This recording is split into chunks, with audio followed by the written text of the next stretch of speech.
Saudara Presiden Prabowo Subianto menunjuk Wamen BUMN Doni Oskaria sebagai PLT Menteri BUMN setelah Erick Thohir menjabat sebagai Menpora. Soal posisi PLT Menteri BUMN ini, Doni Oskaria bilang segala hal yang sudah dilakukan dirinya di BUMN adalah arahan dari Erick Thohir. Ia juga bilang intens berkomunikasi dengan Erick Thohir untuk membicarakan masalah pekerjaan dan meminta beberapa saran. Tugas yang Bapak titipkan, percayalah saya akan menjalankan sesuai dengan yang Bapak inginkan. Saya akan memikirkan semua karyawan kita dan saya bertanggung jawab terhadap semua mereka, Pak. Apa yang Bapak cita-citakan, Bapak tinggalkan kepada kami semua, baik itu akhlak di dalam memimpin perusahaan,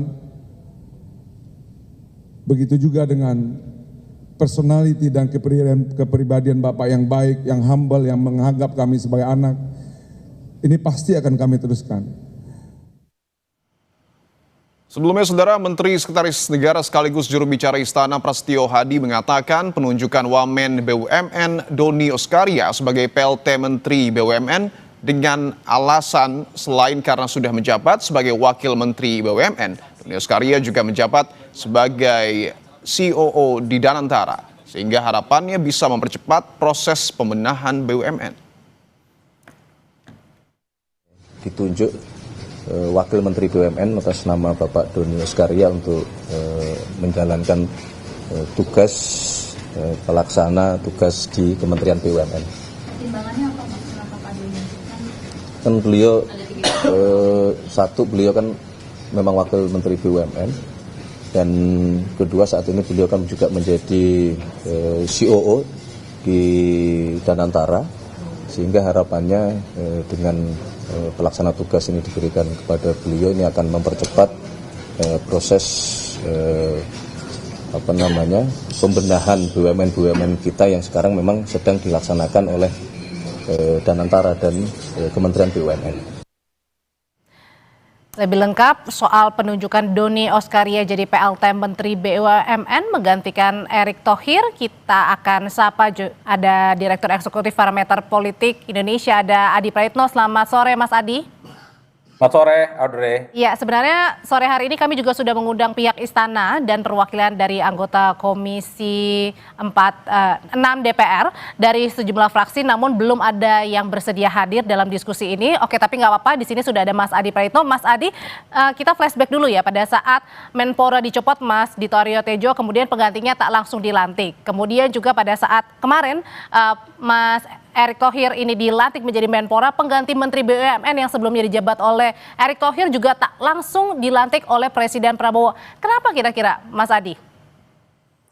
Ya, saya kira memang kalau kita melihat rata-rata secara umum, reshuffle jilid kedua dan jilid ketiga ini kan memang sebagai upaya untuk mendengarkan aspirasi-aspirasi publik, termasuk yang reshuffle beberapa hari yang lalu itu kan memang dalam banyak hal adalah sesuai dengan tuntutan masyarakat secara umum. Meski pada saat yang bersamaan, Audrey, ini mungkin pertama kali dalam sejarah di mana ketika ada reshuffle tidak langsung ditunjuk dan dilantik para pengganti yang barunya. Ini kan baru terjadi pada hari ini. Ini yang disebut oleh publik, jangan-jangan memang yang paling utama adalah untuk mengamputasi supaya tidak ada lagi protes, supaya tidak ada lagi resistensi, sehingga menteri-menteri yang selama ini blunder dan dinilai underperform, yang penting diganti dulu dan baru kemudian dicari pengganti kemudian. Kan itu yang terjadi pada misalnya Kementerian Pemuda dan Olahraga. Itu kan yang kemudian terjadi pada Menko, yang kemudian beberapa hari yang lalu baru dilantik. Setelah ada beberapa menteri yang kemudian jadi ini kemudian Mas Adi lebih hati-hati kepada timingnya, waktunya, atau lebih kepada orangnya yang menggantikan? Kalau saya sih melihat lebih kepada kehati-hatian untuk melihat kira-kira siapa sosok yang dinilai punya portofolio yang relatif bisa menjanjikan untuk membenahi sektor kementerian yang memang dalam banyak hal masih banyak PR dan perlu pembenahan yang cukup signifikan. Misalnya dalam konteks Menteri BUMN tentu harus hati-hati karena apapun judulnya, BUMN itu adalah kementerian yang saya kira memang sangat terkait dengan perusahaan negara yang pastinya harus memiliki proyeksi yang memang harus bisa dipastikan bahwa di kemudian hari menteri yang baru ini harus menunjukkan kinerja yang bagus, kira-kira begitu. Dan yang paling penting, jangan ada lagi cerita misalnya soal perusahaan-perusahaan negara kita yang rugi. Inilah yang sepertinya membuat kenapa pada akhirnya COO Danantara lah yang kemudian ditunjuk sebagai PLT untuk menjadi PLT Menteri BUMN. Tapi kan kita tahu PLT itu kan adalah satu posisi yang sebenarnya dia ditunjuk tujuannya adalah untuk mengisi kekosongan sementara dan biasanya tidak terlampau memiliki kebijakan-kebijakan politik strategis ya terkait dengan hal-hal yang dikaitkan dengan BUMN karena sifatnya ini sementara ya siapapun bisa ditunjuk terutama yang dianggap masih mengerti seputaran persoalan-persoalan BUMN itu. Mas Adi, berhubungan dengan nama Pak Erick Thohir yang kemudian menjadi Menpora, kan tadi Mas Adi juga bilang kan pasti Presiden juga punya review bagaimana kinerja para pembantunya ya, para menterinya ya. Nah, dalam hal ini sebenarnya kapasitas untuk memindahkan Pak Erick Thohir dari Menteri BUMN ke Menpora bergeser ini karena memang kinerja yang lebih kuat sebagai Menteri Pemuda dan Olahraga atau karena memang kinerja yang sudah mungkin kurang dirasa di Kementerian BUMN? Saya kira memang ada dua hal, Audrey. Setelah Pak Erick Thohir beberapa waktu yang lalu memang ditunjuk jadi Menteri BUMN, sebenarnya kan banyak sekali catatan-catatan kritis terkait dengan BUMN yang terutama BUMN-BUMN yang itu merugi ya. Satu sisi harapan besar dari rakyat supaya perusahaan pemerintah itu memberikan insentif yang lebih sehingga perusahaan menjadi sehat dan tentu saja negara yang kemudian akan mendapatkan core positif. Tapi kemudian kan Pak Erick dinilai tidak terlampau maksimal, terutama memasuki di pemerintahan yang baru ini. Wajar kalau kemudian posisinya digeser menjadi Menteri Pemuda dan Olahraga. Itulah yang saya sebut sebagai faktor yang kedua, karena kalau mau jujur sebenarnya sejak pertama kali Erick Thohir ditunjuk sebagai Menteri BUMN, publik menganggap sebenarnya lebih pas untuk menjadi Menteri Pemuda dan Olahraga.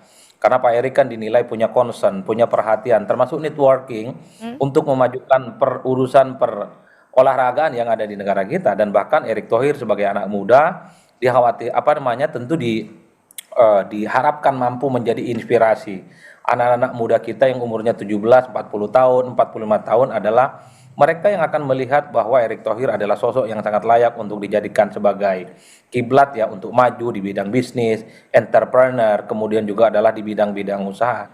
Wajar ini semacam gayung bersambut, satu sisi memang banyak catatan-catatan kritis kepada Pak Erick Thohir ketika posisinya di BUMN, maka kemudian ketika pindah kepada Menteri Pemuda dan Olahraga, banyak yang mengacungkan jempol, Audrey, banyak yang apresiasi karena style dan fashion Pak Erick Thohir memang cukup cocok. Condong ke Menpora gitu ya? Betul, cocok dan cukup mantap di bidang olahraga dan kemudian anak muda. Dan bahkan kalau kita mau jujur, ketika Pak Erick Thohir di kementerian yang baru ini, pemuda dan olahraga banyak yang berharap supaya posisinya sebagai ketua umum PSI itu tidak mundur ataupun tidak mundur dalam posisi diberikan kepada yang lain karena persepak bola kita harus diakui ketika dipimpin oleh Erick Thohir kan relatif kompetitif, banyak sekali yang kemudian mengapresiasi dan yang paling penting sepak bola kita kan saya kira sudah begitu banyak berbicara di level-level internasional.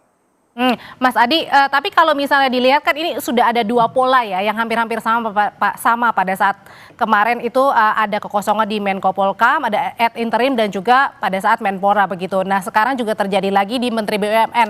Sebenarnya kalau Mas Adi lihat sendiri sebenarnya gaya komunikasi seperti apa sih yang sedang dibangun oleh Istana melihat pergantian menteri ini yang kemudian sudah digantikan tapi ada PLT-nya belum dilantik menteri yang barunya? Ya kalau kita mau jujur sebenarnya ini adalah model komunikasi yang responsif. Yang penting bagaimana aspirasi dan tuntutan-tuntutan publik itu diimplementasikan. Karena kita tahu misalnya sejumlah menteri yang beberapa waktu yang lalu itu diganti adalah kan sesuai dengan tuntutan. Misalnya soal Menkop, kemudian Menteri KP2MI, kemudian juga Menteri Pemuda dan Olahraga dan seterusnya, termasuk Menteri Keuangan. Itu kan dikeluhkan karena memang menilai kontroversial, kemudian underperform dan tidak sesuai dengan ekspektasi. Itulah yang saya sebut per hari ini sepertinya memang pemerintah itu tidak terlampau mau berlama-lama dengan tuntutan dan aspirasi rakyat. Yang penting kemudian ganti, aspirasi yang dimunculkan di masyarakat itu diimplementasikan, baru kemudian bicara tentang penggantinya. Nah yang agak menjadi rumit itu ketika para penggantinya tidak kunjung untuk dilantik. Inilah yang disebut oleh publik, yang penting selesai dulu, tuntutan itu didengarkan, baru persoalan yang kemudian penggantinya adalah dipikirkan di kemudian hari. Tapi Audrey, saya melihat bahwa Beberapa menteri yang saya kira diganti beberapa waktu yang lalu, tanpa diganti sekalipun sebenarnya kerja-kerja hariannya, tupoksi hariannya saya kira sudah bisa di-cover. Misalnya posisi Menko Polkam ya, itu kan sebenarnya tanpa ada Menko Polkam yang baru sekalipun, tapi fungsi-fungsi kementerian terkait di bawahnya itu kan masih berjalan dengan normal, saling bersinergi dan Oke. saling bekerja sama.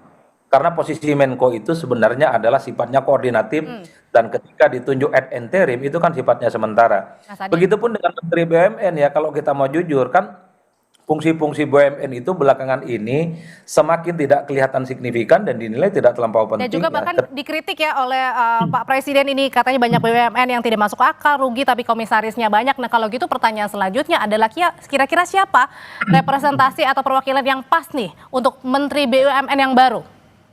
Kalau mau jujur sebenarnya per hari ini Audrey banyak sekali pihak yang membicarakan ya sepertinya BUMN kalau dievaluasi bahkan dibubarkan itu sangat layak demi efisiensi dan menganggap sebenarnya relevansi dari BUMN itu semakin tidak relevan karena sudah ada Danantara yang sekira sebagai orkestrator bagaimana perusahaan-perusahaan kenegaraan kita itu memang disiapkan untuk menjadi lebih untung dan lebih hebat di masa-masa yang akan datang.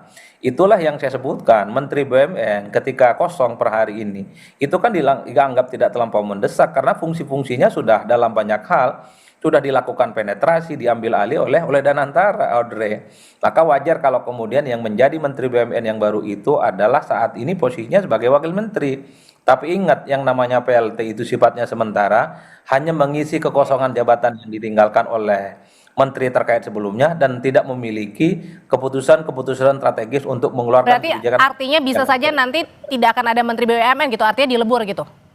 Ya kalau mau sih sebenarnya demi efisiensi, demi efektivitas saya kira memang BUMN sebaiknya dilebur ya. Karena fungsi-fungsinya sudah ada Danantara yang dalam banyak hal Danantara itu sudah menunjukkan sebagai holding sebenarnya untuk kepentingan bangsa. Bukankah Danantara itu dibentuk misalnya seperti keinginan publik seperti Temasek yang ada di Singapura. Ini adalah perusahaan negara di mana kemudian didesain sebagai upaya untuk bagaimana negara ini mendapatkan insentif yang positif, ada pendapatan, ada yang kemudian keuntungan-keuntungan yang bisa diorkestrasi.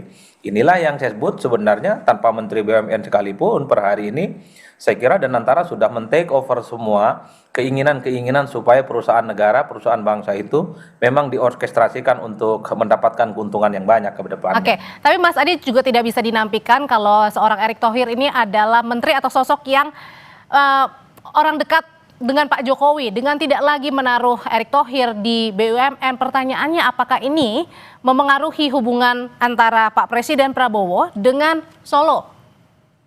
Kalau saya tidak yakin ya, Audrey, memang reshuffle itu kalau tidak ditarik ke Solo, kalau tidak ditarik ke Teguh Umar, memang nggak menarik. Ya oke lah sebut bahwa ada beberapa menteri yang disebut sebagai Jokowismen ya, tapi kan ada juga kan beberapa orang, beberapa posisi yang dianggap PDIP-men juga diganti. Artinya apa? Ketika bicara tentang reshuffle, sepertinya pemerintahan kali ini ingin melakukan konsolidasi politik. Siapapun dia, kalau memang tidak perform, menimbulkan kontroversi, ada desakan publik, ya itu memang harus diganti. Kalau mau disebut apakah posisi Solo semakin tidak baik di pemerintahan hari ini, hubungan istana dengan Solo misalnya tidak baik-baik saja, kita dengarkan beberapa hari yang lalu Pak Jokowi mendukung penuh ya duet Pak Prabowo dengan Gibran untuk yang kedua kalinya. Oke. Bagaimana kita ingin menjelaskan bahwa hubungan Pak Jokowi dengan Pak Prabowo tidak baik-baik saja, sementara beberapa hari yang lalu kita mendengarkan Pak Jokowi Baru kemarin ya Mas Adi pernyataannya dari Pak Jokowi ya itu ya. betul, relawan politiknya juga ngomong adalah sangat mendukung pemerintahan Pak Prabowo dan Mas Gibran 2 periode, Audrey. Baik, oke sudah kita tangkap pesannya. Terima kasih Mas Adi Praitno, selamat sore.